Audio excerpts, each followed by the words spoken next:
જય માતાજી મિત્રો, કેમ છો બધા? મજામાં છો ને?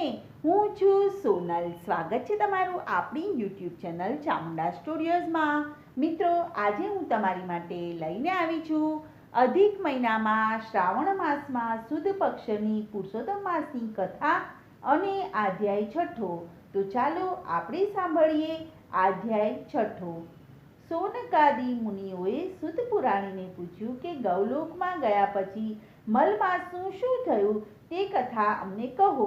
આથી સૂત પુરાણી બોલ્યા કે હે મુનિ શ્રેષ્ઠો, નારાયણ ભગવાને નારદજી આગળ એટલી કથા કહ્યા પછી આગળ જે કથા કહે છે તે હું તમારી સમક્ષ રજૂ કરું છું, તો તે તમે ધ્યાનથી સાંભળો.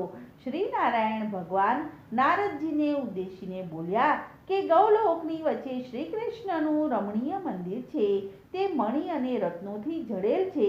તેના તેજથી અંજાયેલ શ્રી વિષ્ણુ ભગવાન મલમાસને પોતાની પાછળ રાખી અને ગૌલોક તરફ આગળ વધવા લાગ્યા અને તેઓ ગૌલોકમાં પહોંચ્યા. શ્રી વિષ્ણુ ભગવાનને જોઈ અને દ્વારપાળો બધા ઊભા થઈ ગયા અને તેમના ચરણોમાં વંદન કર્યા. તેઓ અંદર પ્રવેશતા ગોપીઓની વચ્ચે વીંટળાયેલા શ્રી કૃષ્ણ ભગવાનના દર્શન થયા. તેમને નમન કરી અને શ્રી વિષ્ણુ ભગવાન અને મલમાસે સ્તુતિ કરવા માંડી. આપ વ્યાપક, ગુણોથી પર, અવિનાશી, અવિકારી, ભક્ત સમક્ષ પ્રગટ થનારા અને ગોવાળોનો વેશ ધારણ કરનાર ગોવિંદને અમે વંદન કરીએ છીએ. મેઘ જેવા શ્યામ, કામદેવ જેવા સુંદર, સૌમ્ય સ્વરૂપ, સુંદર મુખાકૃતિવાળા એવા આપને અમે ફરીથી વંદન કરીએ છીએ. શ્રી કૃષ્ણ ભગવાને વિષ્ણુ ભગવાનને સિંહાસન આપી અને તેની ઉપર બેસાડ્યા અને પછી પૂછ્યું કે આ ધ્રુજી રહેલ માણસ કોણ છે? અહીં શા માટે આવ્યો છે અને તે કેમ લડે છે? આ વચનો સાંભળીને ભગવાન શ્રી વિષ્ણુએ મલમાસનું સમગ્ર દુઃખ તેમની સમક્ષ વ્યતીત કર્યું. આને મલમાસ કહેવામાં આવે છે. તેઓ કોઈ અધિષ્ઠાતા કે સ્વામી નથી. સૂર્યનો પ્રકાશ એનાથી દૂર રહે છે. આ મલિન હોય અને સર્વકાળે શુભ કાર્યોમાં અયોગ્ય ગણાય છે. અધિષ્ઠાતા વિનાનો હોવાથી મલમાસમાં કોઈ દાન, વ્રત આદિ કોઈ કરતું નથી. સર્વ પ્રાણીઓ, વનસ્પતિઓ બારે માસ, દિવસ રાત, ઘડીવાર, પળ વગેરે બધા તેનો તિરસ્કાર કરે છે. આ જીવ દુઃખી છે. તેણે મારી પાસે આવી અને પોતાનું દુઃખ અને આપવીતી મને કહી છે, જેથી તેમના દુઃખનું નિવારણ અર્થે હું આપની સમક્ષ આ જીવને લાવ્યો છું. આપ સંકટ વિમોચક, ભયનાશક અને કૃપાળુ છો, તો આપ તેનું દુઃખ દૂર કરો. આપના શરણે આવેલાનું દુઃખ અવશ્ય દૂર થાય છે. માટે મારી વિનંતી છે કે આ મલમાસનું દુઃખ તમે દૂર કરી અને મારું આગમન સફળ કરો. મહાત્મય પુરુષોત્તમ ભગવાનનો છઠ્ઠો અધ્યાય સંપૂર્ણ. હવે આપણે સાંભળીશું નિર્મળ નણંદ અને અભિમાની ભાભીની કથાને વાર્તા. એક ગામમાં બ્રાહ્મણ અને બ્રાહ્મણી રહેતા હતા. તેમના સંતાનમાં 7 દીકરા હતા. હજી દીકરાઓ નાના હતા અને ભણતા હતા. બ્રાહ્મણ ગામમાં ભિક્ષાવૃત્તિ તથા કથા વાર્તા કરી અને આખા કુટુંબના માંડ પૂરું કરતો હતો. કેટલીક વાર બ્રાહ્મણ અને બ્રાહ્મણીને ભૂખ્યા પેટે સૂઈ રહેવું પડતું હતું. આવી ગરીબ હાલત હોવા છતાં બ્રાહ્મણ અને બ્રાહ્મણીની ખાનદાની અને ધાર્મિક ભાવના પૂર્ણપણે ભરેલા હતા. બ્રાહ્મણીનો ભાઈ તે જ ગામમાં રહેતો હતો. તે પૈસે ટકે સુખી હતો, ખાનદાની હતો, પણ તેની પત્ની ખૂબ જ ઈર્ષાળુ અને અભિમાની હતી. ભાઈના ઘરમાં ભાભીનું ચલણ હતું. ભાભી કરે તેમ જ થતું હતું. ભાઈ ભાભીને કહે તેમ જ તે વર્તતો હતો. ભાભી ભાઈને કહે કે તમારે વેપાર કરે રાખો, ઘરમાં તમારે વ્યવહારમાં માથું મારવાનું નહીં, હું બધું સંભાળી લઈશ. આવી રીતે ભાઈ ભાભીને સંપત્તિ ઘણી હતી, પણ એકેય સંતાન ન હતું. કુદરતનો નિયમ પણ કઈ અજબ છે. જ્યાં ખાવા માટે ન હોય ત્યાં ઢગલા બંધ બાળકો હોય અને જ્યાં ખાવા માટે હોય ત્યાં ખાનાર ન હોય. એવામાં પુરુષોત્તમ માસ આવ્યો. બ્રાહ્મણ અને બ્રાહ્મણીએ પુરુષોત્તમ ભગવાનનું વ્રત કરવાનું નક્કી કર્યું. બીજી બાજુ બ્રાહ્મણીની ભાભીએ પણ આ વ્રત કરવાનું નક્કી કર્યું. બ્રાહ્મણ અને બ્રાહ્મણી સવારે વહેલા ઉઠી અને નદીએ સ્નાન કરવા જાય, કાંઠા ગોરમાનું પૂજન કરે, કથા વાર્તા વાંચે અને સાંભળે, શક્તિ મુજબ દાન કરે અને ઘેર આવે. પુરુષોત્તમ ભગવાનનું નામ સ્મરણ કરી અને ભક્તિ કરે. અને ભાભી સવારે મોડી ઉઠે, નાહવા માટે નદીએ જાય. ખોળ્યું તો માંડ માંડ પલળે અને માંડ માંડ ભાગ ભાગ કરતી ઘેરે દોડી આવે. તે તો સંતાન પ્રાપ્તિના અર્થે જ પુરાણે પુરુષોત્તમ માસ કરતી હતી. તેને તેમાં બહુ રસ ન હતો. પુરુષોત્તમ માસ પૂરો થતાં ભાભીએ તેનું ઉજવણું કરવા માટે વિચાર્યું. પછી પતિ પાસે સંમતિ લઈ અને દોમ દનામ સાથે ઉજવણીની તૈયારીઓ કરવા માંડી. તેણે ઘણા બધા સગાવાલાઓને જમવા માટે આમંત્રણ આપ્યું. લોકલાજને કારણે તેણે નણંદને ઘેર જઈને કહ્યું કે હું પુરુષોત્તમ ભગવાનનું ઉજવણું કરું છું, એટલે તમારે સાગમટે બધાને જમવા માટે આવવાનું છે. બધા છોકરાઓ અને પતિ સાથે હું બોલાવું ત્યારે જ તમે આવજો. ખાઉં ખાઉં કરતા દોડ્યા ન આવતા.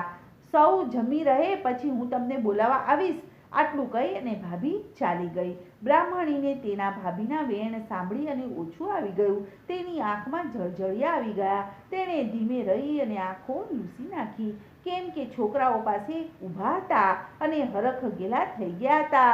છોકરાઓ તો નાચવા ને કૂદવા લાગ્યા કે મામાના ઘેર સાંજે જાત જાતનું જમવાનું મળશે. તે આશાઓએ છોકરાઓએ સવારે ખાધું પણ નહીં. બ્રાહ્મણી વિચાર કરવા લાગી કે ભાઈ પૈસા ટકે ઘણો સુખી છે, તે તો મદદ કરી શકે છે તેમ છે, પણ ઈર્ષાળુ ભાભીના હાથમાં ઘરનો કારોબાર હોવાથી આજ દિવસ સુધી ભાઈ કે ભાભીએ તેમને જરા પણ મદદ કરી નહોતી. અને ભાભીના મીણાટોણા સાંભળવા મળશે તે બીકે તે જ ભાગે તે પિયરે જતી ન હતી. ઘણા વર્ષો થયા છતાં ભાઈ ભાભીએ તેને વાર તહેવારમાં એક કપડું પણ આપ્યું નથી. પછી ભાણેજણાને તો શું તે આપે? આવી ભાભી લોકલાજે આમંત્રણ તો આપતી ગઈ, પણ આશા નહોતી કે તે એમને બોલાવવા આવે. સાંજ પડી ગઈ. સગાવાલાઓ બધા બની ઠણીને તૈયાર થઈને જમવા માટે જવા લાગ્યા. બ્રાહ્મણીના બાળકો માને કહે છે કે માં, આપણે બધાને તૈયાર કર. આપણે તો બધાને મામાના ઘરે જમવા માટે જવાનું છે, તેથી આપણે મોડું થાય છે, તમે મોડું ના કરશો.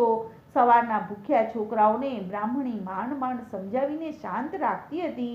આપણે તો ઘરના માણસ છે, સૌ જમી લે પછી આપણે શાંતિથી જશું. હમણાં તમારી મામી તમને બોલાવવા માટે જરૂર આવશે, પછી આપણે જઈશું. આમ કરતા કરતા દિવસ આથમી ગયો. બધા જમી જમીને પાછા ફરવા માંડ્યા, પણ મામાના ઘરેથી કોઈ પણ તેડવા માટે ન આવ્યું.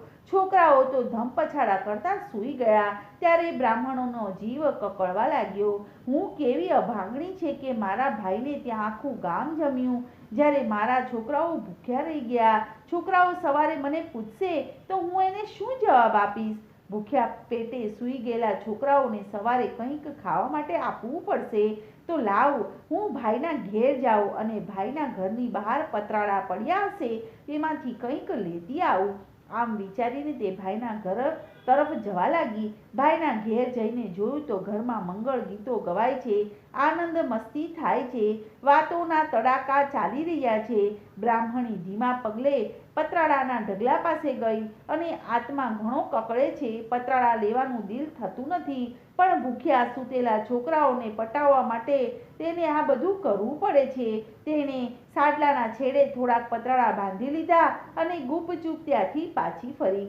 બ્રાહ્મણીએ ઘેર આવી અને પતરાળામાંથી વધ્યું ઘટ્યું લઈ અને લાડવા વાળ્યા અને પછી બધા પતરાળાને વાળી અને ઘરની પાછળના ભાગમાં ફેંકી દીધા અને તે રડતી કકળતી ભગવાનનું નામ લેતા લેતા સૂઈ ગઈ. બ્રાહ્મણી તો સવારે વહેલી ઉઠી અને ઘરની પાછળ નાખેલા પતરાળાને ભેગા કરી અને ઉકરડે નાખી દેવાનો વિચાર કર્યો.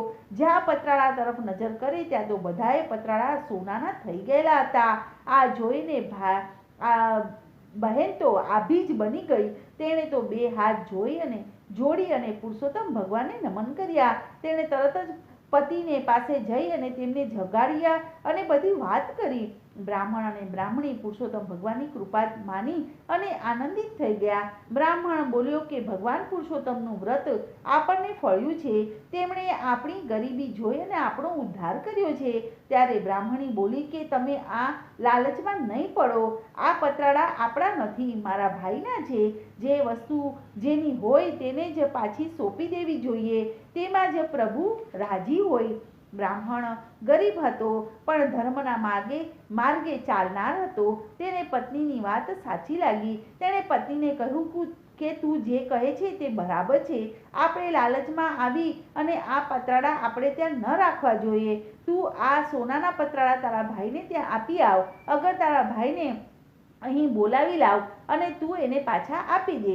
બ્રાહ્મણી તરત જ ભાઈના ઘેરે પહોંચી. ભાઈ ભાભી હમણાં જ ઉઠ્યા હશે.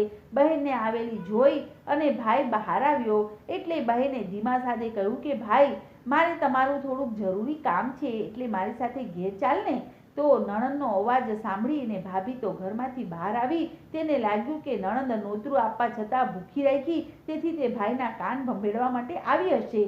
આથી તે ઉતાવળા અવાજે આવી અને બોલી, નણંદબા, તમે તો ગઈકાલે રાત્રે બધા ભરપેટ મારે ત્યાં જમી ગયા છો, છતાંય અત્યારે મીઠાઈ માંગવા દોડી આવ્યા. તમને જરાય શરમ નથી આવતી? ભાભીના આવા વેણ સાંભળી અને બ્રાહ્મણીની આંખમાં જળજળિયા આવી ગયા અને દીધા નોતરે ભાણેજડા ભૂખ્યા અને તરસે રહી ગયા. એ વાતનું દુઃખ તો હતું જ અને ઉપરથી આવું બોલીને ભાભી ડામ દઈ રહી હતી. કહેવા માટે જીભ તો સળવળી, પણ એને થયું કે ભાઈનું દિલ દુભાશે એમ વિચારીને તે મૌન રહી ગઈ. અને ભાઈ બોલ્યો કે કાલે તમે જમવા આવ્યા હતા, છતાં મને મળ્યા કેમ નહીં? મારે તમને કાપડું આપવાનું હતું. આમ છતાં બ્રાહ્મણી કંઈ પણ બોલી નહીં અને ભાઈને લઈને પોતાના ઘેર આવી અને સોનાના પતરાળા તેની સન્મુખ મૂકી દીધા અને બોલી કે ભાઈ, આ સોનાના પતરાળા તમારા છે, તમે લઈ જાઓ. આ પતરાળા ઉપર અમારો કોઈ અધિકાર નથી. ભાઈ તેમના સોનાના પતરાળા એમની બહેનની વાત સાંભળીને તે નવાઈ પામ્યો અને તે બહેન સામું જોઈ રહ્યો અને બોલ્યો કે આ બધું શું છે? મને કંઈ સમજ પડતી નથી. તું મને વિગતથી સમજાવ એટલે મને કંઈક સમજ પડે. ત્યારે બ્રાહ્મણી આંસુભરી આંખે કહેવા લાગી કે ભાઈ, હું તમને ખોટું નહીં બોલું. મારી ભાભી મને જમવા માટે ગઈકાલે નોતરું આપવા આવી હતી અને મને કહેલ હતું કે હું તમને જ્યારે જમવા બોલાવું ત્યારે તમે બધા જમવા માટે આવજો. રાત પડવા છતાં કોઈ મને બોલાવવા આવ્યું નહીં એટલે તારા ભાણેજડા ભૂખ્યા પેટે સુવડાવી દીધા. પછી મને વિચાર આવ્યો કે સવારે છોકરાઓ મામાના ઘરનું મિષ્ટાન ખાવા માટે માંગશે તો હું શું જવાબ આપીશ? આથી કરીને હું તારે ત્યાં મોડી રાત્રે આવી અને તમે બધા ધમાલમાં હતા, તેથી તમારા લોકોની નજર મારી ઉપર ન પડી અને બહાર પતરાળાનો ઢગલો પડ્યો હતો. એમાંથી થોડાક પતરાળા હું ઘરે લઈ આવી અને વધ્યા ઘટ્યા લાડવા વાળ્યા અને પતરાળા ઘરની પાછળના ભાગમાં નાખી દીધા. સવારે વહેલા ઉઠી અને પતરાળા ઉકળે નાખવા જતી હતી ત્યાં હું ઘરની પાછળના ભાગમાં ગઈ ઉપાડવા જાઉં છું ત્યાં તો બધા સોનાના પતરાળા દેખાડ્યા. મેં તારા બનેવીને બધી વાત કરી અને અમે બંનેવે નક્કી કર્યું કે પતરાળા તારા હોવાથી તારો એના ઉપર અધિકાર છે, જેથી આ બધા પતરાળા તમને આપવા માટે હું અહીં તમને તેડી લાવી છું. બહેનની વાત સાંભળીને ભાઈની આંખોમાંથી આંસુની ધારા વહેવા લાગી અને એ હતા દુઃખના આંસુ. ગામ તેને ત્યાં જમી ગયું અને તેની વાહ વાહ બોલાવી ગયું. જ્યારે તેની બહેન બનેવી અને ભાણેજડા ભૂખ્યા પેટે સૂઈ રહ્યા, તેને પોતાની પત્ની ઉપર ઘણો તિરસ્કાર છૂટ્યો. બીજા હતા હર્ષના આંસુ. આટલું બધું વીતવા છતાં પણ બહેન ભાઈને જણાવતી નથી અને સોનાના પતરાળા પોતાના ભાઈને આપવા માટે તૈયાર થઈ ગઈ. આ હતી ગરીબ બહેનની દિલવારી અને ખાનદાની. ભાઈને રડતો જોઈ અને બહેને તેને આશ્વાસન આપી અને શાંત પાડ્યો. ભાઈ તરત જ સમજી ગયો કે આ ગરીબ બહેનના વ્રતનો પ્રભાવ છે. પુરુષોત્તમ ભગવાન તેના ઉપર કૃપા કરી છે. જ્યારે ભગવાને તેને આપ્યું છે તેનો ઉપર મારો કોઈ પણ હક ન ગણાય. જો હું આને લઉં તો હું પાપમાં પડું. છેવટે બહેનને ઉદ્દેશીને ભાઈએ કહ્યું કે બહેન, આ પતરાળા ઉપર મારો કોઈ અધિકાર નથી. આ તો તને પુરુષોત્તમ ભગવાનની વ્રતના ફળ રૂપે આપ્યા છે. આ ધનમાંથી તું પુણ્ય દાન કર. આ તારું છે અને તું જ ભોગવ. આમ કહીને ભાઈ પોતાના ઘેરે ચાલ્યો ગયો. બ્રાહ્મણ અને બ્રાહ્મણીએ આમાંનું થોડું સોનું વેચી અને રોકડ નાણું એકઠું કર્યું અને ઘરને ઠીકઠાક કરાવ્યું. બ્રાહ્મણ અને બ્રાહ્મણીએ તેના બાળકોના નવા કપડાઓ તૈયાર કર્યા. પછી જમણવાર ગોઠવ્યો. બ્રાહ્મણ અને બ્રાહ્મણી જાતે જઈ અને ઘેરો ઘેર નોતરા દઈ આવ્યા. આ વાતની ઉડતી ઉડતી ખબર ભાભીને કાને પડી. તેનું મન નારાજ થઈ ગયું. તેણે પોતાના પતિને પૂછ્યું કે મેં સાંભળ્યું છે કે તમારી બેન જમણ કરે છે અને આખા ગામને નોતરા આપ્યા છે, એ વાત ખરી છે? તો ભાઈએ કહ્યું કે હા, આ વાત ખરી છે. પુરુષોત્તમ ભગવાને તેના ઉપર કૃપા કરી છે અને હવે તે ગરીબ નથી રહી. આપણા કરતાંય તે વધુ ધનવાન થઈ ગઈ છે. આખા ગામને તે જમાડવાની છે, માટે આપણા ઘરે પણ તે નોતરું આપવા જરૂર આવશે. થોડીક વાર થઈ કે બ્રાહ્મણ અને બ્રાહ્મણી બંને તેમને ઘરે નોતરું દેવા આવ્યા. તેમને આવવા માટે નોતરું આપ્યું અને ચોક્કસ આવવા માટે કહ્યું. અને નણંદના નોતરાથી ભાભીના પેટમાં તેલ રેડાયું, પણ તે કરે શું? તેને સમય પારખી અને નણંદોઈને આવકાર આપી અને સારું માન આપ્યું અને સાંજે જમણવાર થયો. સૌ જમવા આવ્યા. 32 પકવાન હતા, 33 શાક પીરસ્યા. પુરુષોત્તમ ભગવાનને રસોઈમાં એવો સ્વાદ મૂક્યો કે સૌ કોઈ આંગળા ચાટવા લાગ્યા અને બધા રસોઈના ભારોભાર વખાણ કરવા લાગ્યા. છેલ્લે ભાઈ અને ભાભી પોતાના પતિ સાથે બ્રાહ્મણી જમવા બેઠી અને સૌથી મોટો ભાણિયો લાડુ લઈને મામીને પીરસવા નીકળ્યો. તેણે બધાને ઘીથી લચપતતા લાડુ મૂક્યા અને મામીની થાળીમાં સોનાનો લાડુ મૂક્યો. સોનાનો લાડુ જોઈ અને મામી બોલી કે ભાણેજડા, આ વળી તે મને શું પીરસ્યું છે? સોનાનો લાડુ ખાવાતો હશે કાંઈ? ત્યારે ભાણેજે ઠાવકું મોં રાખીને બોલ્યો કે મામી, અમે રહ્યા ગરીબ માણસ, તમને શોભે એવું અમે તમને પીરસ્યું છે, માટે પ્રેમથી જમો. તમારા ઘેર અમે જમવા આવ્યા ત્યારે તમે અમને ઘણી સારવાર કરી હતી, એવી ભરસભામાં અમારાથી ન થઈ શકે. આ તો ફૂલ નહીં ફૂલની પાખડી છે. ભાણેજનો આવો ટોણો મામી તરત જ સમજી ગઈ હતી. તેનો ઠપકાથી એને ભોઠપનો પાર ન રહ્યો અને તેની આંખો ઉઘડી ગઈ. તેથી આંખમાંથી અનાતીત આંસુ પડી ગયા અને તેને ઘણો પસ્તાવો થયો. તેણે ઊભી રાખી અને નણંદની તરફ માફી માંગી. નણંદે પણ તેને માફ કરી દીધા. આ રીતે પુરુષોત્તમ ભગવાનનું વ્રત કરવાથી ગરીબ બ્રાહ્મણનો ઉદ્ધાર થઈ ગયો અને સુખ અને શાંતિથી પોતાના પરિવારમાં સૌ રહેવા લાગ્યા. બોલો પુરુષોત્તમ ભગવાન કી જય.